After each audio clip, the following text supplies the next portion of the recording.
Boss Lady Conversations with Monica L. and Coach Kaya. Boss ladies are Vulnerable, authentic, love, hopeful, abundant. respected. Boss ladies are You.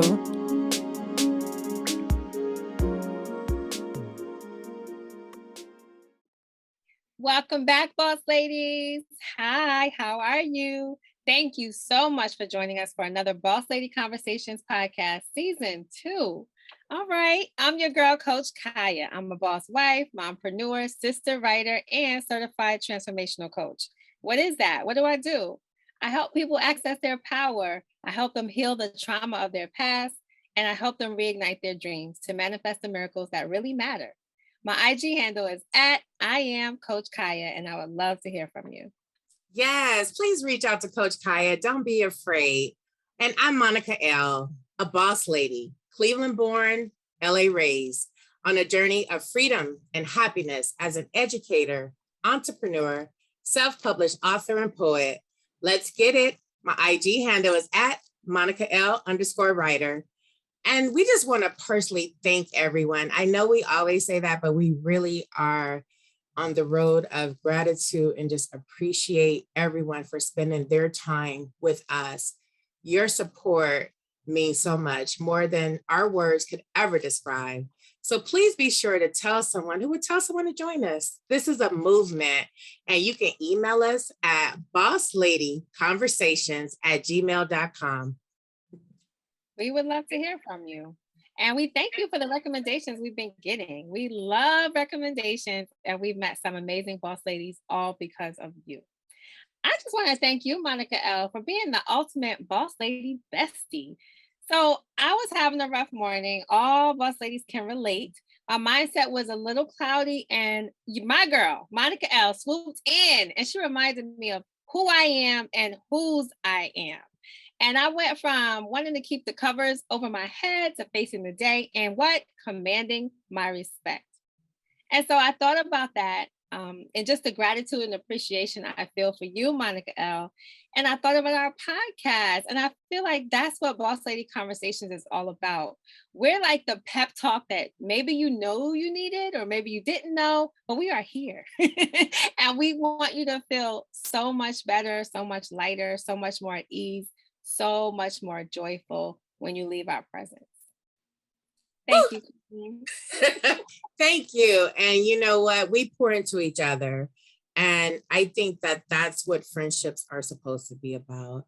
It's not just one way, me being an emotional dump, as someone said, emotional trash can, it's both. And we understand what it is to be a woman in this world at this time. We understand going to different places to secure our financial bag, but also that it comes with a price. Nothing is free, but also we have to keep moving and we have to keep vibrating high, and we got to keep striving to be the best possible self. So when those times hit where you feel a little low, that's when you got to call on your friends that's going to pick you up and not, bring your vibration lower, but be like, you got this. This is just a moment in time, and don't give that any energy that is not worthy of it. So thank you, Coach Kaya. You are amazing. So today's topic is how to boss up and overcome imposter syndrome with leadership and career strategist Lillian Davenport. Imposter syndrome is that nagging feeling that you don't belong, and it affects women and minority groups disproportionately. Monica L., you want to speak on this? Yes, I do. And thank you for the introduction. I can relate. From coming from very humble beginnings in Cleveland, where we didn't have much. Let's just put it out there, like for real. We didn't have much, but we had love. And then going to an affluent high school that other people had, were middle class and had cars and resources. And, not feeling that I didn't have that designer bag, and I was young. And so it was a different perspective of not having that. So it's not that the individuals did not look like me, physically, but the resources they had, and trying to blend in or not blend in and find people who, accepted me for who I was. I didn't have to have all the glitz and glamour. And then it advanced. I went to college, and I went to a predominantly white institution, and a private one at that. And so then the resources, then it was clear. But then I'm in these classrooms, and, I was majoring in something that I didn't feel comfortable. And the gap just increased, but I was always taught to bend but not break. And so that was from my mama. She did it from my mama, bend but not break. And so even though that major wasn't the best fit for me, I adjusted. And I always share that I was never on the dean's list, but I was never on academic probation. And I'm okay with that. We're going to keep it really real today. Yes. And I made it. I did not have a 2.0. I was proud about that. It was a 2 point some, but it was not a 2.0, and it wasn't quite a 3. But, looking back as I decided to go to graduate school, obviously I have some regrets about that. But, from that 18 to 22, it was tough. And I had, more responsibilities than the average person. And it's not here to judge, because it taught me character and it taught me a lot of different things. But, and then I have my current role where, I'm at the table, but, my seat looks a little different than others. And my opinions, even though factually based, are not always as received as others are. So I can definitely relate, but just know that I always show up, and I am confident because I know the woman that I am and the woman that God has made me to be. And so that's what I would like to say to the boss ladies. So yes, we operate in different spaces. Sometimes it's very apparent, and sometimes it's just you and how you personally feel. But regardless of it, acknowledge it and then move forth and get the support that you need. So I'm excited about today's talk. Yes, yes, and yes. I love that. Thank you so much for your transparency, because people look at you and they're like, oh, she always knew, that she was a boss lady. She always knew that she had it, right? But you really took the time throughout life to build your self-confidence. And I love that. Shout out to Mama Peggy, bending and not breaking. Hello. Right. Yes. Yes. And knowing that you are going to make it through. And how about you, Coach Kaya? Have you had any experience with imposter syndrome? Yes. So, this topic definitely hits close to home for me because, I think as a woman of color, you automatically feel that you're behind the 8 ball when you're navigating your own path and managing people and personalities. So I think it's been something that I've struggled with throughout my career, just feeling like, okay, I know I'm qualified for this opportunity. I know I'm ready for this opportunity, but will the door open? And how am I going to feel when I get there? And I think just having that fear, it has been like a motivating force, because it's like you said, never stop. You never stop. You No. learn. You may, feel down along the way, a couple of days here and there, but you go back to your support system. You go back to your source. You go to God. You go to your higher power. You get the support and encouragement you need, and you get back out there. And you find your confidence, and you find out who you really are along the journey. Amen. I love that. God, yes, yes, and yes. Yes. And it's so relatable. So like you said, today's topic is how to boss up and overcome. And we are so excited to have, leadership and a career strategist that is going to join us in a moment. So boss ladies, hold on. I know we're building up to it. So Lillian Davenport, she is going to tell us about what it really means. And imposter syndrome is that nagging feeling that you don't belong. And it really does, as Coach Kaya said, really impacts women and disproportionately minority groups. So this is something that, again, really, really hits home. And we are going to tackle it and we are going to let you know how to overcome it. And we're also going to share career strategist tips from Lillian. I mean, she knows how to help you figure out a strategy for your career success. If you don't have a plan, then what do they say? You plan to what? Fail. That's right. So I think boss ladies, we need to recognize that we need to have a plan, right? We don't always have to just show up and figure things out along the way.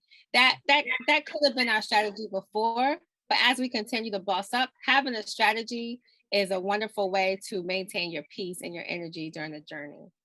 Yes. So we're going to introduce Ms. Lillian Davenport. So Lillian Davenport is the principal at InView Solutions, LLC, and she is a catalyst for creating and embracing change. Through her corporate experience and now as a leadership coach and career strategist, she realizes the most significant yet challenging person one must lead is oneself. I love that. Me She too. has trained, right? She has trained and coached leaders in the US and internationally and managed team transformations and enterprise-wide business process improvement, organization development, and change initiatives. In addition, she has partnered with clients in many sectors, including renewable energy, financial services, transportation, environmental services, healthcare, and nonprofit organizations, just to name a few. Lillian was named one of the top 20 coaches of Houston in 2021, and she belongs to many powerful and inspiring organizations. So without further ado, we want to give a warm, and loving and exciting boss lady welcome to Leadership and Career Strategist, Lillian Davenport. Woo! So happy to be here. We are so happy to have you. Thank you so much. Welcome to Thank Boss you. Lady Conversations. Thank you. Very happy to be here. Oh, we're happy to have you. So we wanted to ask you if you could choose one leadership style to describe your boss lady journey, which one would you choose and why? You know, I thought about that and thinking about that. I don't know if I could choose just one because I actually transitioned a bit. So early in my career, being that girl who left rural Mississippi to come to the bright lights of Houston, you know, I had to have some guts about me and I had to, you know, show that I know what I know and you can't tell me any differently. So my leadership style, probably early on, I would call it more autocratic. You think about The Price is Right, and they have this game that it says, "Oh, mighty sound effects lady, do I have one number right?" Well, I was that almighty sound effects lady. Oh, I was the one that, you know what needs to be done. I have a good idea of the talent that I need to have in place to have it done. And so I didn't have a whole lot of black and white in my approach, but I had to learn that was not the way for me to stay, not and get where I wanted to go. I needed to do something a little bit differently. And believe it or not, I will say, and we're talking about boss ladies, and many of us might have had children at one point. It was having a child that really changed my perspective. Because everything will not be my way, and I'm not the all-knowing on everything. So I would say about 30 years ago or so, I shifted from that autocratic to being more collaborative and a servant's heart, trying to determine, you know, what is it that we need to do, but I don't have to go that journey alone. How can I get others involved? How can I build that inclusive environment? How can I be an adder to others and not a subtractor? How can I connect with others? How can I care about them? That didn't mean that I lowered my expectations on performance. It just means that I led from a position of head and heart instead of just relying on my head, which said, "Oh, mighty sound effects lady, who are you going to fire today because they're not going to get their work done?" Okay, so you wanted me to be real, and that's real. and we love it. Yes, yes. boss ladies cover all facets. Yes, we are mothers, we are supervisors. Yes, but I like that, the balance, the head and heart, because I feel like a lot of times in corporate or certain settings, they don't want you to really operate from emotion. It's just like bottom line, data driven. Why'd you do that? We don't need to hear this. Solution, no problems. Yeah. So thank you. That was a great introduction. I love that so much. That was inspiring already. Yes. Thank you. So tell our boss ladies about your path to becoming a career strategist and how you learned to boss up as a coach and corporate whisperer. Well, my path is actually 30 plus years in the financial services and the insurance services industry. And much of that was in human resources. So I love to say that a big part of my job was not letting the company make the national news for the wrong reasons. So that's what I did. A lot of things that I did, I probably will be mum until I'm no longer on this earth. I was in human resources. So I saw the good, the bad, and the ugly of leadership in organizations. And so for many years, I investigated complaints of discrimination and retaliation and harassment and anything in that area. And so after a while that I had my own encounter with that up close and personal, I knew that there was a better way to do things instead of being reactive. So I wanted to get on the other side of that. What's the other side of being able to help leaders to really create environments that people don't get to Sunday evening and say, oh my God, I have to go to work tomorrow morning, but actually be excited about coming in rather than dreading coming in. So most leaders honestly I don't believe that we wake up trying to make people's days bad. We're just unaware sometimes how we show up. And so that really led me, and I was compelled, there's a better way to do this. And there's a better way to help others who are like me, not like me, be able to create that environment that is more stimulating, where others can be themselves and not deal with, like what we're talking about tonight, the imposter syndrome, not creating that environment where individuals may feel that, oh my best is never good enough. I always need to do something other than that, and always being caught doing something wrong or feeling that somebody is going to catch me doing something wrong. So I knew that there was a better way for it, and I wanted to do differently. So that's from the leadership side. On the career side, sometimes we end up in places that we think we want God to place us in, but we really should not be there. And I experienced that myself, that I was kind of in between roles, and I was saying to God, I would love to have a job by January 31st. Believe it or not, I got an offer on the 30th, and I'm thinking, oh, he must have heard me. So this is the job. And I accepted it on the 31st. That was one of the most challenging times of my career that I've ever gone through. And sometimes you need to experience that yourself so that you can help someone else. So I experienced it, so I get the chance to not talk from theory, but I've been there and I've seen it. And there's a better way. So what seems to be right from the outside is not always the right thing for us. So I want to be able to help us to be able to make really intentional decisions about how we want to shift and how we want to enter our career and how do we want to manage our careers instead of just existing. Woo! You just summed up my life. Those Sunday nights be hard. They be hard. Oh God, they be hard. I be like, do I got sick time? Do I got sick time? Oh Jesus. Is it time to go in? Oh God. Thank you for sharing that. And thank you for sharing that you have been on both sides. And, you know, it's unfortunate, you know, for anyone to be on either side, you know, from that standpoint.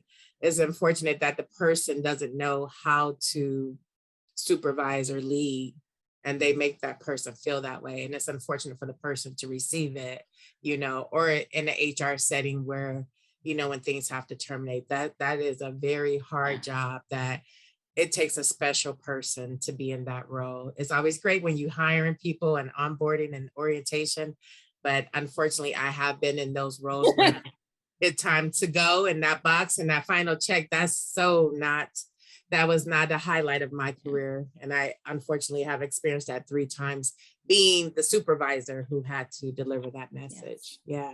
So thank you. Hard message. Yes. Okay. So what are some of the strategies that you help boss ladies with when they're working to overcome imposter syndrome and really reclaim their confidence as they're starting something new or wanting to start something new? Yeah, some of the things that I really tell working with my women clients and working with anyone is really keep track of what your successes are. Too often when we have successes, we do not take the time to document those successes. So that's that human resources that's coming out in me. Take time to document your successes, your impact that you made, who you worked with, what difference you made. Remember your greatness there, along with also remembering the words of encouragement that you've received. I can remember, it's been about 20 years ago, I was in Leadership Houston, class number 20. And one of the things that the class did is that we were able to write affirmation statements about each other. Remember when you're getting those accolades from others, maybe it's an applause recognition or something. During this exercise, we wrote affirmation statements and they were placed in stocks. Do you believe that I still have my stock in a drawer to this day? And when I am feeling a little bit that, you know, I'm not all of that and a bag of chips as well, but I really am, I go back to my stock and I take a look at what others have said about me that helps to build my confidence. It really reminds me of what a motivational speaker, Dennis S. Brown, says. Sometimes you just need to get in the mirror and say, hey, you are right. So when we're not feeling that we're at our best or that we're showing up at our best, then sometimes we need to encourage ourselves and speak words of encouragement over ourselves.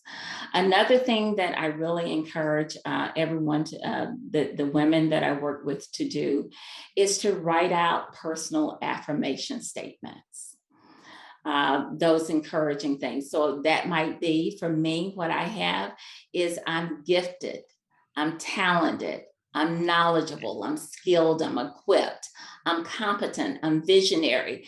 Am I all of those things right at this moment? I may not be, but if I keep saying them to myself and speaking those words of encouragement over myself, it's surely going to happen. It's kind of like having that vision board. If you take the time to visualize what you really want to come to pass, then those things really sink into our spirits and they can come to life. So even being able to tell yourself that you're the head, not the tail, you're above, not beneath, you're exceptional at what you do. So all of those things help us to reinforce and to overcome that imposter syndrome. And then the last thing that I would say is to my clients that I say is be exceptional and let yourself stand out. You don't have to be like everyone else. Be yourself, no matter what the world will try to speak into you as being that you are not this or you're not that. I know one of the things we might get a chance to talk about, some of the things that we deal with as Black women in the workplace that have a tendency to feed imposter syndrome. So when the world is trying to destroy our confidence, we have to snatch it back. Yes. And know that we are strong and courageous, and to go forth with confidence and be the great people and be the great boss ladies that we are. Yeah. Gosh, I got chills. So, me too, Lillian. We're gonna leave listening to you every morning, like play. Yes. Affirmations. And Coach Kaya, she has affirmations all over her house. I have an affirmation journal. We are all about affirmations. And I love that you said you may not be that in that present sense, but you will be that. And it is something about speaking into existence. That's why we have to be careful what we say, how we move, the people we move with. So thank you for that. And like you said, and being Black women in spaces and supporting other Black women.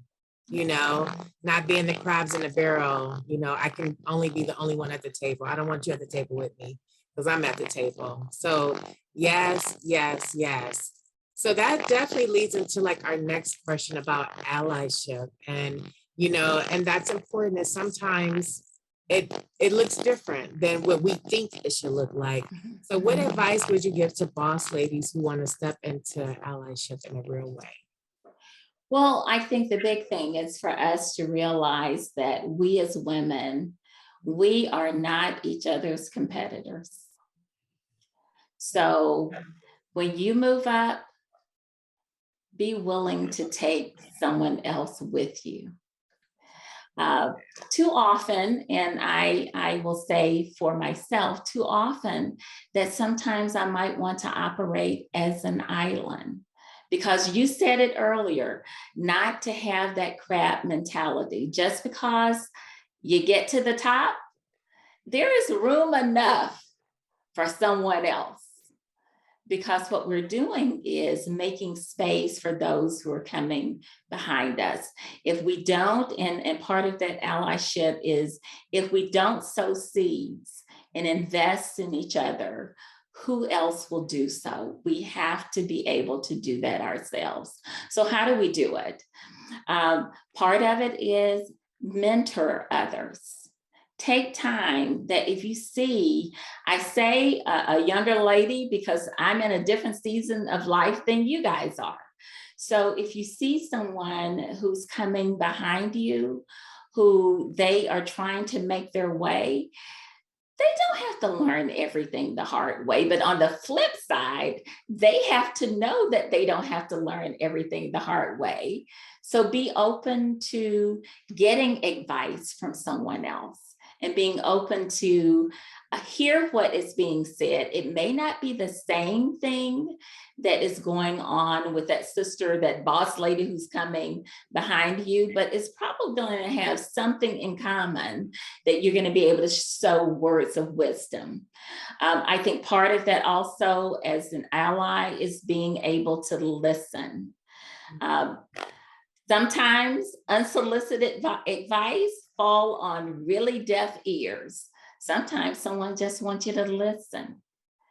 And if you're not sure as an ally what the expectation is, if you have the opportunity to be able to provide support to someone else and you're not quite sure how they want you to show up, what you do is ask, is this something that you want me to listen to, or would you like to have some insight when it's all over? And be okay with that space, whichever way that it goes, whether it be to listen or to provide advice. But I think the big thing is just to know that we are our sisters' keepers. There is no other way that we can exist except to be our sister's keeper. And because of that, when we are able to If you are able to move up a level, then bring someone else with you.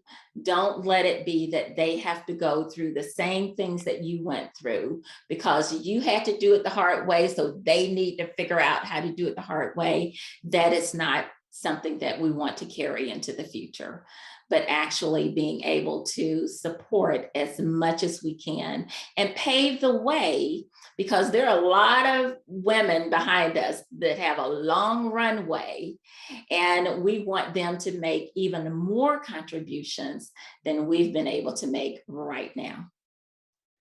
Love it. Thank you. Certainly. Lillian, we always ask our boss ladies, what's one big scary dream, that you may even be like, I have never even said this out loud. This is just because we never stop dreaming. And life is much better when we don't stop dreaming. So what's one scary dream that you have for yourself or your business or just your life? Wow. Scary dream that I would be sitting on the CBS Morning News, and they're interviewing me about all the impactful leaders that I've helped to make a difference in their lives with Gail King. Okay. Done. That's clear. Thank you, God. We put it in the universe. It's done. Let us know what channel, what time, right? I can see it. Okay. All right. That was clear. That was very, very clear. And with that, what boss ladies inspire you to stand in your greatness? Oh, that is a great. I have to tell you a couple.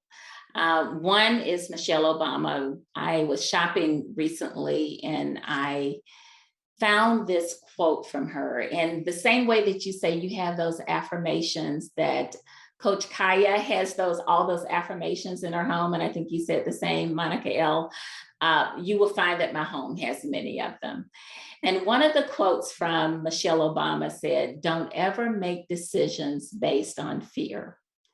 Make decisions based on hope and possibility. Wow. Make decisions based on what should happen, not what shouldn't. So when others know I'm operating from a position of fear, if that is something that were to occur, I've already lost my advantage. And I've already lost my position in winning that race. So I don't want to operate and make decisions from fear, but from a position of hope. And then another one I would say is from Ruth Bader Ginsburg. Whatever you choose to do, leave some tracks. That means don't do it just for yourself. You will want to leave the world a little better for having lived. So the work that I do, I realize it's not just for me. My runway may not be as long as your runway, but I want you to be able to come to the end of my runway and take it even further than what I've been able to do. So not just take up space breathing, but actually make a difference while I'm here. Well, I mean, you covered it all. I love that runway analogy. That is good because it's more impactful to me than passing of a time. It's definitely, and you're right. Everyone's journey is different, and your light may be different in this area, but this person has a light in this area. I love everything you said about that. And we love Michelle Obama. So yes. Yes. Thank you. And for our listeners, what's the best way to connect with you? Just to partner or follow you, or, how would we reach out? Well, the best way is for the leaders who want to level up or those who want career strategy information is to reach me via my website. And that is viewsolutions.com. And I always love to say, whether you're early career, mid-career, or encore career, I'm here to help you realize your leadership at the level that you envision and be that boss lady that you desire to be. because you are great. Yes. I will be definitely reaching out. Thank you. Yes. Well, Coach Lillian dropped so many gems on gems on gems with the boss ladies today. So I'm just going to quickly recap some of the gems that she shared with us today, but please feel free to run it back because you're going to need to. Number one, recognize that your leadership style will change based on your life experiences. Be an adder to others, not a subtractor. Lead from a place of head and heart. Many people who struggle with imposter syndrome are high achievers. The fear is that someone will find out that they are not qualified or good enough. Sometimes your childhood could even make you question whether or not you're good enough. Put that behind you and focus on delivering. You can do it. Number three, document your successes and the impact that you've made. Remember the times when you made a difference. Write your own affirmation statements. It's important to encourage yourself. Let those thoughts sink into your head. They will help you overcome imposter syndrome. Number four, be exceptional. Let yourself stand out. Be yourself. When the world is trying to steal your confidence, steal it back. And finally, we are our sisters' keepers. Make their road lighter and pave the way if you have the power to do so. We want our sisters to make outstanding contributions and go even further to make a difference. Woo! Oh my gosh. Well, we really hope you enjoyed connecting with the wonderful boss lady, Coach Lillian, and learning more about how you can boss up by overcoming imposter syndrome. Thank you so much. And please come again. Thank you, Lillian.